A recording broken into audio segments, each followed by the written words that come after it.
Sobat Maestro, sesaat lagi kita akan bersama-sama mengikuti ibadah Raya Minggu bersama Gereja Isa Al-Masih Jemaat Lengkong Besar. Selamat mengikuti.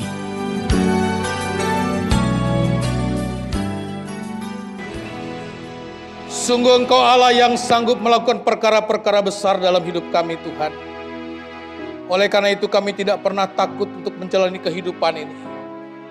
Karena kami percaya tangan kasih-Mu menuntun dan memeluk kami erat-erat.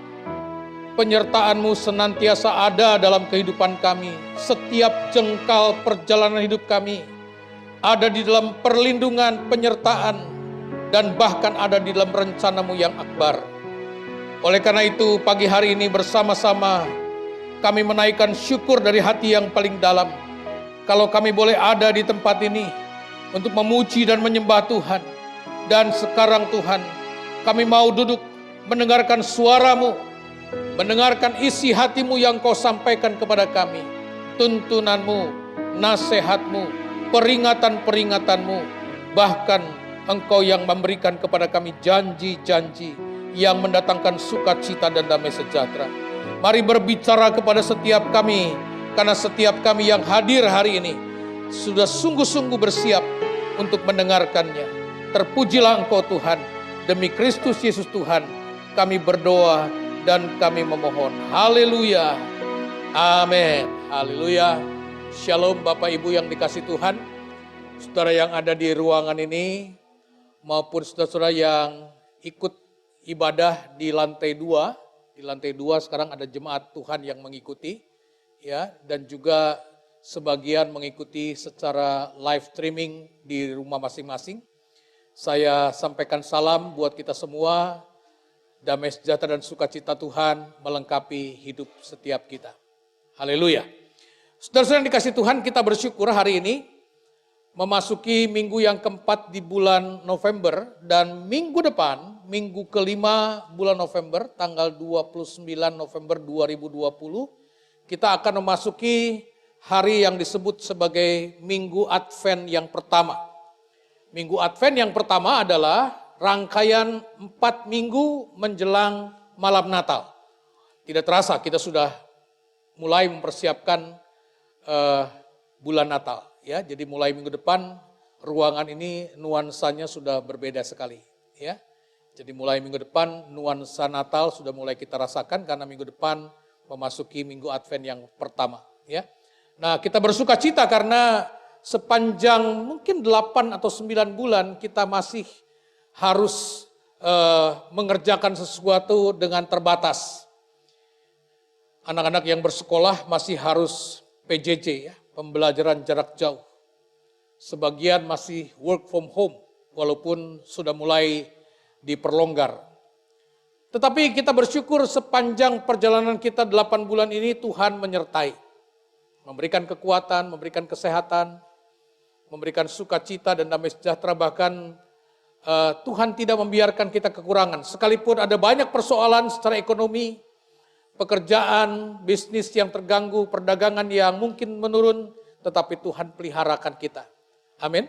Sampai hari ini kita tidak kelaparan, ya. Walaupun mungkin banyak hal yang harus kita perketat dalam kehidupan kita, namun kita bersyukur kita tidak kelaparan. Nah, dalam kaitan dengan itu, memasuki bulan yang disebut sebagai persiapan menjelang bulan Natal, maka kita diajak untuk berbicara mengenai satu tema, yaitu stick together. Stick together ini berbicara mengenai bagaimana jemaat berdiri kokoh bersama-sama.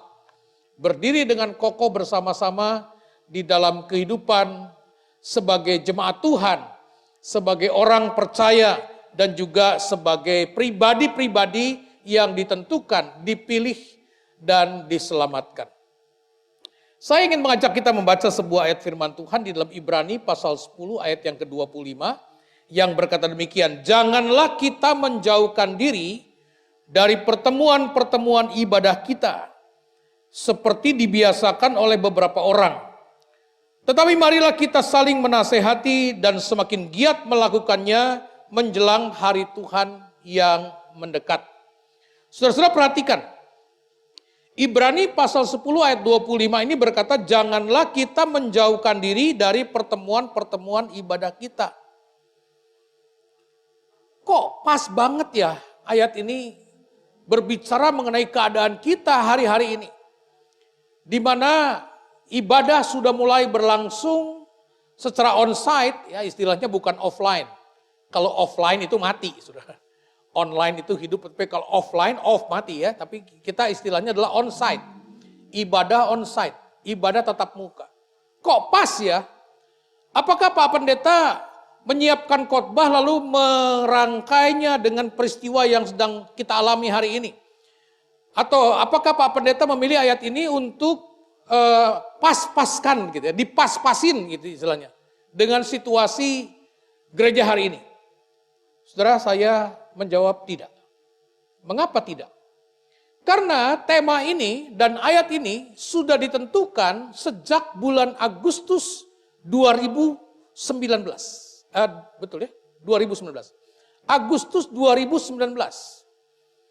Jadi tim pembahanan waktu mengadakan pertemuan menentukan bahwa pada tanggal 22 November kita akan berbicara mengenai stick together dengan ayat firman Tuhannya di dalam Ibrani 10 ayat 25. Itu Agustus 2019. Saya tanya, sudah COVID belum? Belum. Sudah ibadah online belum? Belum. Sudah PSBB belum? Belum.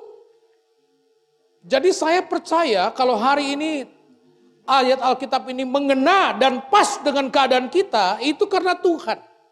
Yang sudah berbicara jauh sebelumnya, berbicara mengenai mempersiapkan jemaat untuk memasuki masa-masa seperti ini. Ya, jadi sekali lagi ini sudah ditentukan sejak 2019 Agustus. Padahal Desember 2019 baru kita mendengar kasus mengenai atau cerita atau isu mengenai corona. Dan kemudian Januari, Februari, dan Maret kita mulai ibadah online. Jadi saya percaya ini semua karena Tuhan. Bukan karena hebatnya manusia. Tapi Tuhan sudah memesankan, sudah menitipkan satu pesan buat kita. Nah, saudara, kenapa ayat ini dipilih? Kenapa ayat ini ditentukan? Tentunya pada waktu itu tidak pernah berpikir mengenai apa yang disebut dengan social distancing. Belum. Pada saat itu belum ada istilah social distancing atau physical distancing. Tetapi hari ini kita bersama-sama sedang berada di dalam situasi social distancing atau physical distancing. Semuanya harus berjarak. Saudara lihat kursi ini. Kursi ini bisa diduduki oleh 4 orang sebetulnya. Tetapi harus diisi cuma 2 saja. Kenapa? Karena memang protokol kesehatan secara tetap itu menentukan harus ada jarak. Semuanya harus berjarak. Tidak boleh terdekat ya. Saudara bayar di kasir saja ada jaraknya ya. Bayar di kasir ada jarak. Tidak boleh berdekatan. Kenapa? Karena kita sedang berbicara mengenai social distancing, physical distancing. Semuanya masih harus berjarak. Semuanya harus berjarak. Makanya ruangan ini sebetulnya bisa diisi 450 jemaat. Tetapi protap menentukan bahwa tempat ruangan ini ya bersama dengan ruang pinggir itu hanya boleh diisi 50% dari kapasitas. Tidak boleh diisi lengkap, hanya 50% dari kapasitas. Oleh karenanya hanya 225. Ditambah di lantai 2 juga hanya 50% dari kapasitas ruangan. Sebab semuanya masih harus mengikuti apa yang disebut dengan social distancing. Semua berjarak, semua berjarak. Ya, itu sebabnya kemudian tidak aneh kalau kita ibadah pun menjadi ibadah online. Ada sebuah ungkapan mengatakan ibadah online itu salah satu kontribusi gereja untuk redakan pandemi COVID-19. Ya, ibadah online itu disebut salah satu kontribusi gereja. Sampai hari ini di Kota Bandung masih baru sedikit gereja yang mengadakan ibadah onsite. Sebagian lagi belum bisa dan belum diizinkan mengadakan ibadah onsite. Kenapa? Karena faktor ruangan. Ruangan yang tertutup semuanya itu belum diizinkan untuk mengadakan ibadah karena terlalu riskan untuk penyebaran virus corona. Ya, kita bersyukur karena kita punya ruangan yang terbuka dan sebagainya. Kita bersyukur. Tetapi ibadah online menjadi salah satu pilihan waktu itu untuk kemudian kita tetap mengadakan ibadah sekalipun tidak bertatap muka karena social distancing. Berapa banyak saudara yang sempat stres dan tidak nyaman ketika sekian bulan harus ibadah online di rumah. Saya sejak tahun 2016 akhir, 2016, 2017, 2018, 2019 sampai pertengahan itu berhasil menurunkan berat badan, saudara. Ya, hampir 18 kilo saya turun menurunkan berat badan. Nyaman sekali, langsing, enak, dan sebagainya. Memasuki masa social distancing, PSBB di rumah, duduk, kerja dengan laptop, ngemil, makan, istirahat, duduk lagi, laptop lagi, ngemil lagi. Susah sekarang menurunkan berat badan. Ya. Padahal olahraga jalan terus, saya olahraga. Jalan terus olahraga. Tapi karena kerjanya duduk, makan, ya sudah. Ya, itu persoalan kan di dalam ibadah online, di dalam pekerjaan-pekerjaan kita yang semuanya online, itu akibatnya banyak yang tambah gemuk. Ada mungkin yang merasa, aduh nggak nyaman banget ya. Harus ibadah online, nggak jelas. Sampai mami saya itu pernah punya pengalaman nonton ibadah online di televisi, Stephen yang memimpin pujian. Stephen memimpin pujian, mami saya nonton di rumah pakai televisi begitu. Sambil duduk, dia makan roti. Sambil duduk nonton makan roti. Tiba-tiba Stephen di shoot, di close up, dia tertawa, tersenyum. Di close up tersenyum. Mami saya langsung berhenti makan rotinya. Lalu ketika siang pulang, Stephen datang ke rumah. Mami saya tanya gini, Evan, tadi lihat ya mami makan roti, sampai ketawa, lalu mami berhenti makan rotinya. Tuh, sudah sampai kayak begitu loh online. Efek ya. Waktu kita mengadakan ibadah onsite pertama kali, bulan Juli, banyak jemaat yang datang dan menangis. Kenapa? Karena kerinduan untuk bertemu kembali di hadapan Tuhan bersama dengan jemaat beribadah. Ya, kita perlu tahu bahwa ibadah kita sudah mulai. Ibadah yang disebut dengan onsite, ya bukan offline, bukan ibadah offline, tapi ibadah onsite, ibadah tatap muka, sudah mulai. Tetapi persoalannya itu, banyak jemaat sudah merasa nyaman ibadah online. Sudah nyaman kok ibadah online, enak, gak usah bangun pagi-pagi, ya toh. Bisa mengikuti ibadah sambil ngopi, Starbucks. Starbucks pagi-pagi dari mana? Ya kan? Bisa pakai piyama. Cukup dengan sikat gigi aja gak perlu mandi. Bahkan bisa ikut ibadah sambil berbaring di ranjang, tetap berselimut. Mungkin merasa sudah nyaman dengan ibadah online, gak perlu macet-macetan ke gereja. Gak perlu susah-susah cari parkir. Ya, sudah nyaman. Lalu yang kedua apa? Banyak pilihan ibadah online. Gak hanya Isa Al-Masih Lengkong Besar kan, bisa ikut ibadah yang lain. Jadi ibadah online seperti Pujasera. Hari ini saya mau makan pizza, beli pizza. Besoknya mau beli lotek, beli lotek. Berikutnya mau makan apa? Wagyu. Ya, banyak pilihan sehingga merasa nyaman, udah enak, rasanya nyaman banget gitu loh.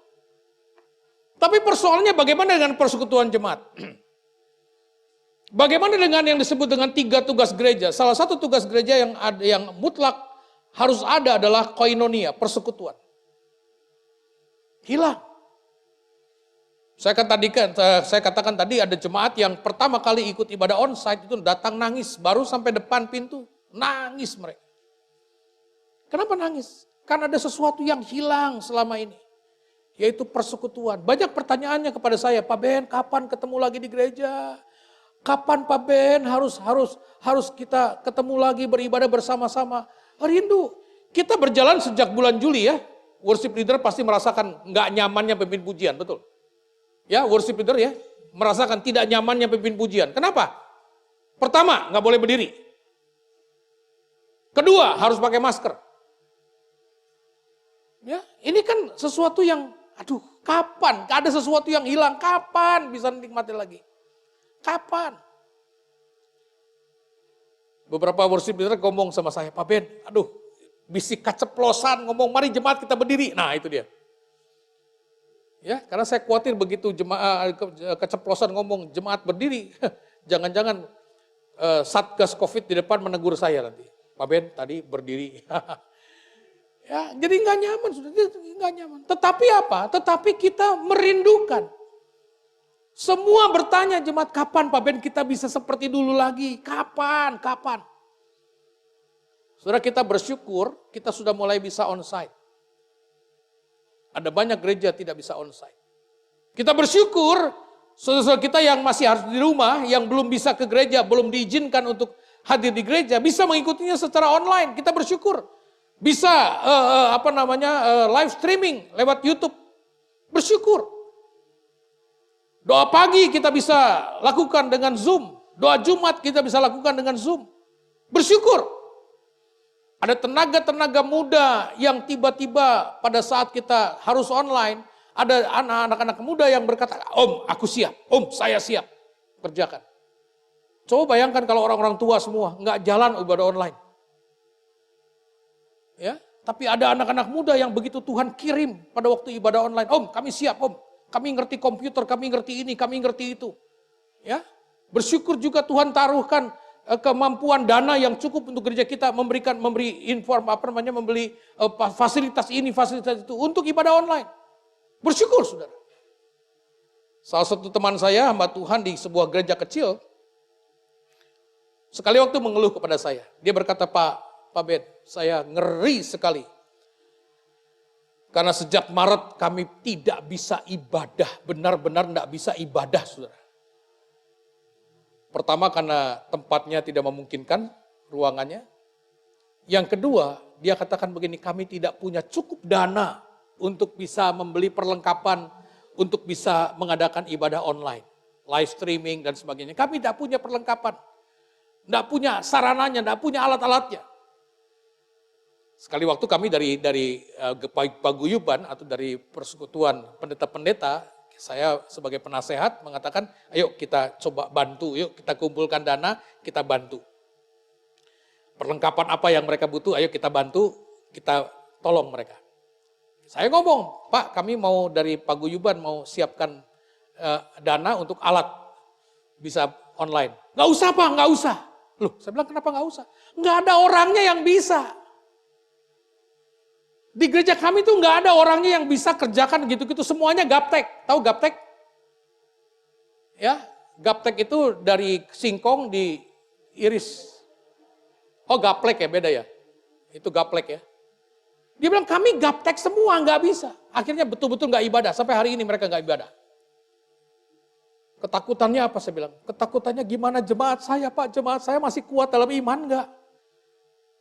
Jemaat saya masih bisa ikut Kristus dengan setia enggak? Kami nggak bisa kontrol.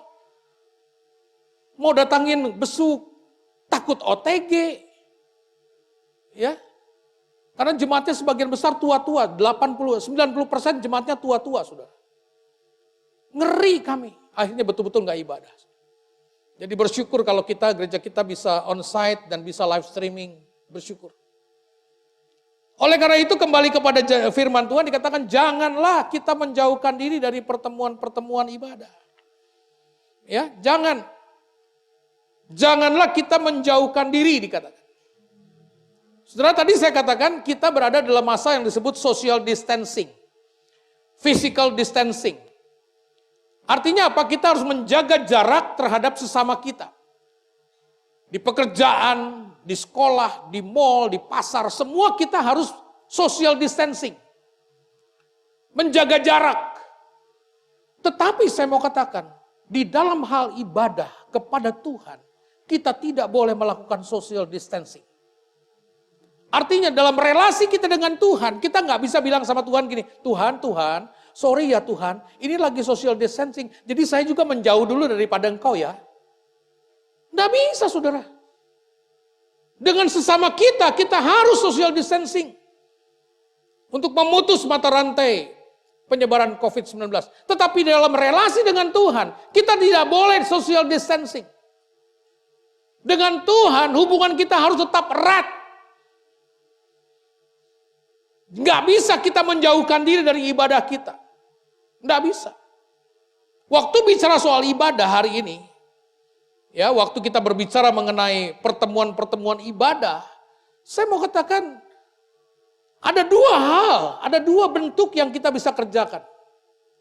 On-site kita bisa berkumpul di tempat ini beribadah bersama-sama, tetapi bagi mereka yang belum bisa on-site, karena mungkin punya anak kecil, mungkin karena punya penyakit bawaan atau yang disebut dengan comorbid, ya, masih harus di rumah, online. Oke, no problem. Tapi jangan tinggalkan waktu-waktu ibadah itu. Jangan mentang-mentang saya enggak bisa ke gereja, lalu saya enggak ibadah. Kan ada online, kan ada live streaming. Jadi jangan tinggalkan waktu ibadah. Teman saya menuliskan di Facebooknya satu kalimat yang menohok, ya, menohok, menampar. Dia berkata begini, pakai bahasa Sunda boleh ya? Ngerti ya? Maneh teh cenah ka mall wani, ka pasar wani, ulin wani, nah ka gereja teu wani, mikir atuh cenah. Gitu ya. Itu kalimat dalam bahasa Sunda, ngerti? Yang nggak ngerti tolong terjemahin nanti ya. Kalimat itu menohok saya. Oh iya ya. Banyak orang berani main, kumpul-kumpul dengan teman, reunian, kok berani di masa Covid. Nggak pakai masker lagi. Tapi ke gereja ngeri. Sampai salah satu jemaat berkata, iya Pak Ben, karena di gereja penuh dengan virus. Ya, jadi ngeri ke gereja karena gereja penuh dengan virus. Saudara, mari kita jangan tinggalkan waktu-waktu ibadah. Kalau saudara belum bisa dan belum diizinkan ke gereja, ibadah online jangan ditinggalkan. Bersyukur kita bisa mengadakan ibadah online lewat streaming, live streaming setiap hari Minggu. Ada doa pagi setiap Selasa, Kamis, dan Sabtu. Ada doa pagi lewat Zoom. Ya, Selasa, Kamis, dan Sabtu jam 5:30 ada doa pagi lewat Zoom. Silakan bergabung lewat Zoom. Ada doa Jumat jam 7 malam juga lewat Zoom. Saya bersyukur jemaat antusias dengan ibadah-ibadah lewat Zoom tersebut. Tadi pagi saya ceritakan, doa pagi di gereja ini sebelum masa Covid, Pak Jami salah satu saksinya ya. Sebelum masa Covid, doa pagi di tempat ini yang hadir berapa Pak Jami? 5.000. Waduh luar biasa ya. Yang hadir tuh 5.000 saudara. Ngan nolnya nggak gilindingnya. Nolnya nggak gulutuk saudara. Jadi paling banyak itu 10 orang, 15 orang paling banyak. Tetapi ketika kita mulai ibadah online atau doa pagi online, Selasa, Kamis, dan Sabtu, saudara tahu, rata-rata, khususnya hari Selasa dan Kamis. Hari Selasa dan Kamis itu rata-rata 80 partisipan yang bergabung. Bukan 80 orang artinya, karena 80 partisipan itu berarti kurang lebih sekitar 100 sampai 120 orang yang bergabung setiap doa pagi. Doa Jumat itu juga sekitar 70-80 partisipan tiap Jumat. Bersyukur. Di dalam masa Covid Tuhan memberikan sarana dan kesempatan untuk kita bisa online. Ya, doa pagi memang cukup sederhana acaranya. Kita berdoa, kita dengar firman Tuhan ya. Selalu saya yang jadi host dalam doa pagi, Selasa, Kamis, dan Sabtu. Tapi Jumat, kalau saudara pernah bergabung di doa Jumat lewat Zoom, itu penampilannya beda sekali. Kita bikin penampilannya menarik ya, ada musiknya di sana, lalu kameranya bermain dan sebagainya itu. Karena Tuhan kasih kesempatan. Jadi mari, ketika Tuhan kasih kesempatan seperti ini, jangan tinggalkan waktu-waktu ibadah. Jangan. Tetapi firman Tuhan menasihatkan kepada kita, jangan kita ikut-ikutan seperti mereka yang membiasakan diri. Jangan ikut-ikutan. Kenapa jangan ikut-ikutan? Kita harus punya tekad untuk saling menasehati. Ayo saling menasehati satu dengan lain. Ayo ayo kau ikut ibadah. Ayo ikut doa pagi, ayo ikut doa Jumat. Yang sudah bisa onsite, ayo datang ke gereja. Yang belum bisa, ayo online, live streaming. Goes bisa hari Minggu pagi. Ada yang ketawa. Berarti suka goes ya. Oh, di belakang ada yang gini-gini. Ya. Lo enggak apa-apa, saudara, boleh. Tetapi jangan tinggalkan waktu ibadahnya. Bersyukur kita bisa ibadah online. Bersyukur enggak bisa live streaming? Bersyukur. Karena mungkin enggak sempat pagi, ya siang bisa lihat ibadah online. Kan bisa dilihat di YouTube. Aduh enggak sempat Pak, siang Pak, masih makan siang sama keluarga. Ya sore. Aduh can hudang Pak sore. Ya peting. Aduh peting capek Pak. Atuh, eta mah niat. Mari jangan tinggalkan ibadah. Saling menasehati. Dan kemudian diingatkan lagi supaya kita semakin giat melakukannya. Semakin giat. Ayo semakin setia. Semakin sungguh-sungguh. Kenapa kita harus semakin giat? Karena persoalannya ada hari Tuhan yang mendekat. Ada hari Tuhan yang mendekat. Kedatangan Tuhan Yesus Kristus yang kedua kali sudah semakin dekat. Ketika Tuhan kasih kesempatan kepada kita seperti ini, ayo sungguh-sungguh kita beribadah. Jangan punya banyak alasan untuk kemudian meninggalkan ibadah, jangan. Ayo saling menasehati, ayo saling mendorong, ayo semakin giat melakukannya. Karena kita menemukan sukacita yang besar dan berkat Tuhan yang limpah. Nasihat firman Tuhan berkata begini, akhirnya saudara-saudaraku bersukacitalah. Usahakanlah dirimu supaya sempurna. Terimalah segala nasihatku, sehati sepikirlah kamu, dan hiduplah dalam damai sejahtera. Maka Allah sumber kasih dan damai sejahtera akan menyertai kamu. Sehati sepikir. Jangan karena mentang-mentang kita sedang dalam masa seperti ini, lalu mulai justru cari kesalahan yang melayani. Cari kesalahan gereja, cari kesalahan. Nah, semua lagi sibuk hari-hari ini. Ya, hamba Tuhan apakah nganggur? Enggak, hamba Tuhan sibuk sudah setiap hari. Bikin renungan yang dikirim ke jemaat. Berapa renungan sudah terima setiap hari? Minimal 3. Ya kan? Ada yang tertulis, ada yang voice. Semua dikerjakan oleh hamba Tuhan. Untuk apa? Untuk kita mari tumbuh bersama-sama. Menikmati damai sejahtera dan sukacita. Dan percayalah bahwa dia menyertai kita. Dominus vobiscum, artinya God be with you. Percayalah Tuhan tidak akan pernah meninggalkan kita.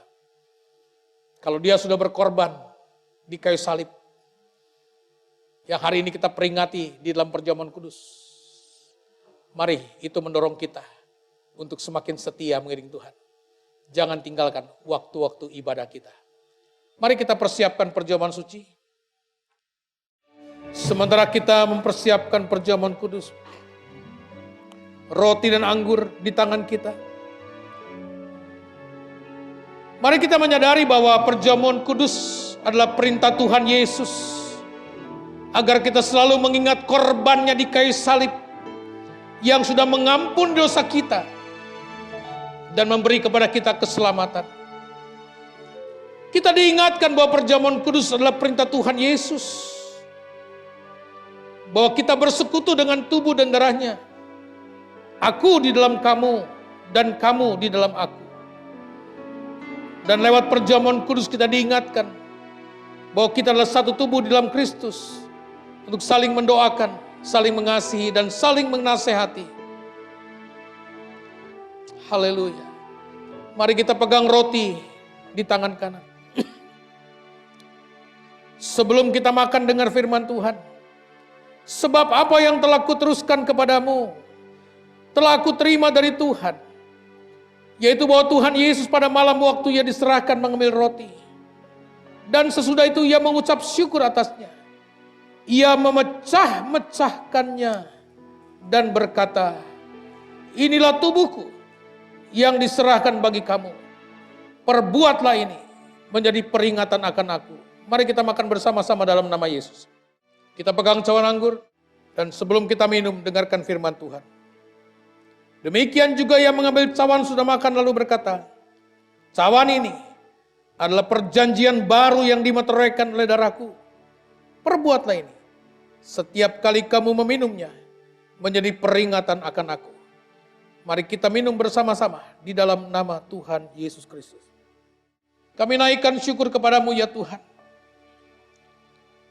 Karena kami boleh menikmati persekutuan dengan tubuh dan darah-Mu. Kami boleh dinasehati lewat firman Tuhan. Kami tahu Tuhan firman-Mu itu ya dan amin. Firman-Mu adalah tuntunan bagi hidup kami. Oleh karena itu ajar kepada kami Roh Kudus. Untuk kami tidak hanya mengerti firman-Mu, tapi kami belajar untuk melakukannya dalam kehidupan setiap kami. Terima kasih untuk segalanya ya Tuhan. Dan biarlah sekarang kami mau mengarahkan hati kami untuk melakukan firman-Mu dalam kehidupan setiap kami. Dimanapun kami berada, dimanapun Tuhan tempatkan kami. Agar hidup kami menyukakan hati Tuhan. Terima kasih Bapa. Terpujilah Engkau. Demi Kristus Yesus Tuhan, kami berdoa dan kami mohon. Haleluya.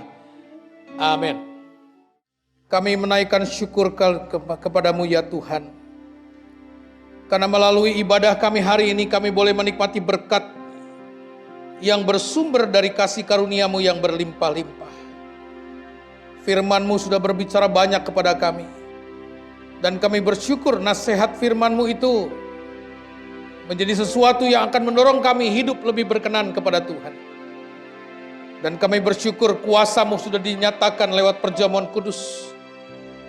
Kehadiran-Mu hari ini di tengah-tengah ibadah kami membuat kami menikmati segala kebaikan, kuasa dan kedaulatan Allah.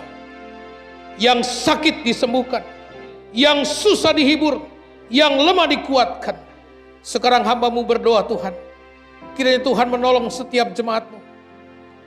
Di dalam kehidupan rumah tangga, di dalam pekerjaan, di dalam usaha, di dalam perdagangan yang dilakukan, di dalam bisnis. Berkat-Mu limpah atas mereka Tuhan. Mereka yang studi berikan keberhasilan. Mereka yang beraktivitas beri kekuatan dan kesehatan.